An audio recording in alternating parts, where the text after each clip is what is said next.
Ruslan Buton dan Habib Bahar. Ada apa dengan Ruslan Buton dan Habib Bahar?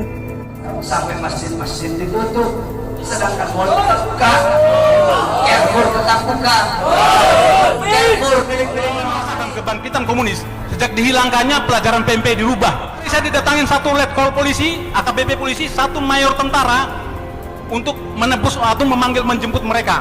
Saya tolak dengan ada imbalan. Apa kaitannya Ruslan Buton dan Habib Bahar?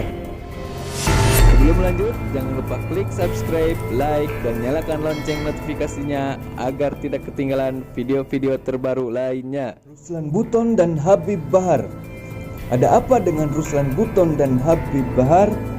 Apa kaitannya Ruslan Buton dan Habib Bahar? Tidak ada. Yang jelas, saat ini Ruslan Buton dan Habib Bahar ditangkap. Sama-sama ditangkap, beda tapi sama, bisa juga disebut sama tapi beda. Sekarang kita semua sudah tahu kalau Habib Bahar dan Ruslan Buton ditangkap, sama menurut kedua pengacaranya, pecinta atau pendukungnya dan berbagai pihak. Kalau Habib Bahar dan Ruslan Buton ditangkap karena mengkritik pemerintah, lain dengan pelapor. Kalau mereka menilai Habib Bahar dan Ruslan Buton penebar hoaks dan ujaran kebencian. Sebagaimana kita lihat dari ceramah Habib Bahar yang tegas dan berani menyatakan yang hak itu hak, yang batil itu batil. Sehingga dikala Habib Bahar berceramah, Habib Bahar mengatakan, sore ini saya keluar, besok lagi saya ditangkap lagi demi berjuang untuk rakyat, berjuang untuk Indonesia, berjuang untuk rakyat susah yang sengsara. Saya rela, saya ikhlas, besok di penjara lagi.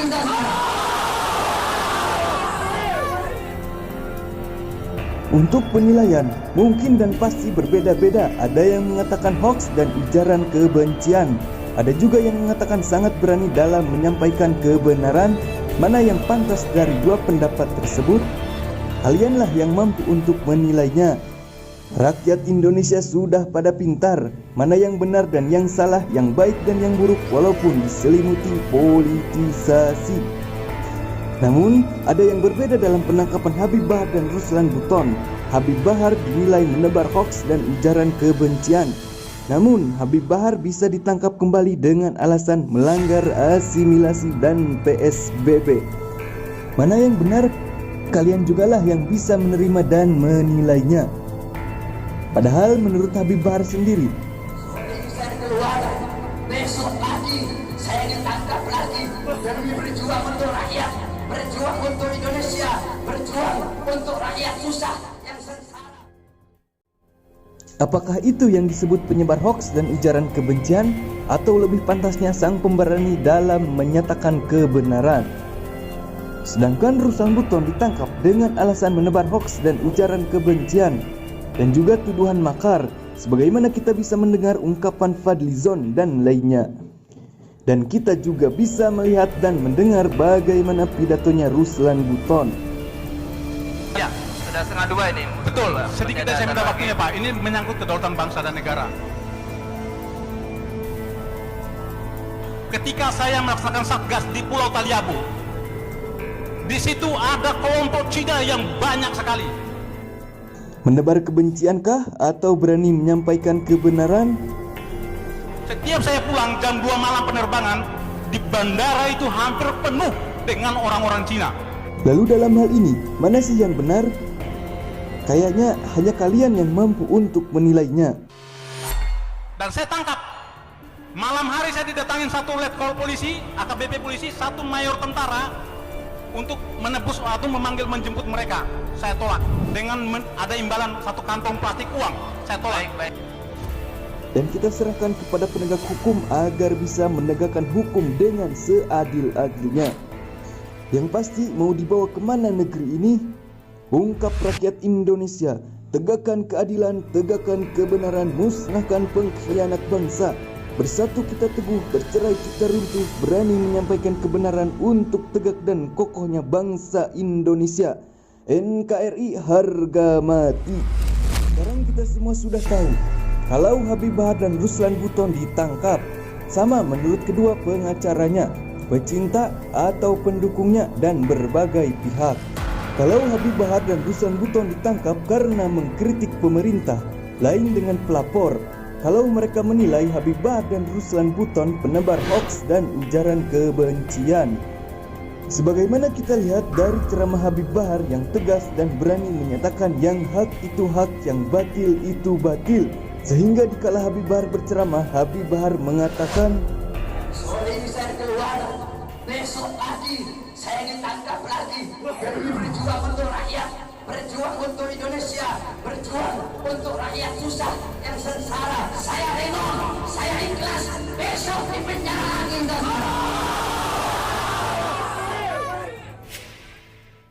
untuk penilaian mungkin dan pasti berbeda-beda. Ada yang mengatakan hoaks dan ujaran kebencian. Ada juga yang mengatakan sangat berani dalam menyampaikan kebenaran. Mana yang pantas dari dua pendapat tersebut? Kalianlah yang mampu untuk menilainya. Rakyat Indonesia sudah pada pintar mana yang benar dan yang salah, yang baik dan yang buruk, walaupun diselimuti politisasi. Namun, ada yang berbeda dalam penangkapan Habib Bahar dan Ruslan Buton. Habib Bahar dinilai menebar hoaks dan ujaran kebencian. Namun, Habib Bahar bisa ditangkap kembali dengan alasan melanggar asimilasi dan PSBB. Mana yang benar? Kalian jugalah yang bisa menerima dan menilainya. Padahal menurut Habib Bahar sendiri, saya keluar, besok pagi saya ditangkap lagi. Demi berjuang untuk rakyat, berjuang untuk Indonesia, berjuang untuk rakyat susah yang sengsara. apakah itu yang disebut penyebar hoaks dan ujaran kebencian, atau lebih pantasnya sang pemberani dalam menyatakan kebenaran? Sedangkan Ruslan Buton ditangkap dengan alasan menebar hoaks dan ujaran kebencian dan juga tuduhan makar, sebagaimana kita bisa mendengar ungkapan Fadlizon dan lainnya. Dan kita juga bisa melihat dan mendengar bagaimana pidatonya Ruslan Buton. Ya, sudah 1:30 ini. Betul, sedikit saya minta waktunya Pak. Ini menyangkut kedaulatan bangsa dan negara. Ketika saya melaksanakan Satgas di Pulau Taliabu, di situ ada kelompok Cina yang banyak sekali. Menebar kebenciankah atau berani menyampaikan kebenaran? Setiap saya pulang jam 2 malam penerbangan, di bandara itu hampir penuh dengan orang-orang Cina. Lalu dalam hal ini, mana sih yang benar? Kayaknya hanya kalian yang mampu untuk menilainya. Dan saya tangkap. Malam hari saya didatangin satu letkol polisi, AKBP polisi, satu mayor tentara untuk menebus atau menjemput mereka. Saya tolak dengan ada imbalan satu kantong plastik uang. Saya tolak. Baik. Dan kita serahkan kepada penegak hukum agar bisa menegakkan hukum dengan seadil-adilnya. Yang pasti mau dibawa kemana negeri ini? Ungkap rakyat Indonesia, tegakkan keadilan, tegakkan kebenaran, musnahkan pengkhianat bangsa. Bersatu kita teguh, bercerai kita runtuh, berani menyampaikan kebenaran untuk tegak dan kokohnya bangsa Indonesia. NKRI harga mati. Sebagaimana kita bisa mendengar ungkapan Fadlizon dan lainnya. Dan kita juga bisa melihat dan mendengar bagaimana pidatonya Ruslan Buton. Ya, sudah 1:30 ini. Betul, sedikit saya minta waktunya Pak. Ini menyangkut kedaulatan bangsa dan negara. Ketika saya melaksanakan Satgas di Pulau Taliabu, di situ ada kelompok Cina yang banyak sekali. Menebar kebenciankah atau berani menyampaikan kebenaran? Setiap saya pulang jam 2 malam penerbangan, di bandara itu hampir penuh dengan orang-orang Cina. Lalu dalam hal ini, mana sih yang benar? Kayaknya hanya kalian yang mampu untuk menilainya. Dan saya tangkap. Malam hari saya didatangin satu letkol polisi, AKBP polisi, satu mayor tentara untuk menebus atau menjemput mereka. Saya tolak dengan ada imbalan satu kantong plastik uang. Saya tolak. Baik. Dan kita serahkan kepada penegak hukum agar bisa menegakkan hukum dengan seadil-adilnya. Yang pasti mau dibawa kemana negeri ini? Ungkap rakyat Indonesia, tegakkan keadilan, tegakkan kebenaran, musnahkan pengkhianat bangsa. Bersatu kita teguh, bercerai kita runtuh, berani menyampaikan kebenaran untuk tegak dan kokohnya bangsa Indonesia. NKRI harga mati. ungkap rakyat Indonesia, tegakkan keadilan, tegakkan kebenaran, musnahkan pengkhianat bangsa. Bersatu kita teguh, bercerai kita runtuh, berani menyampaikan kebenaran untuk tegak dan kokohnya bangsa Indonesia. NKRI harga mati.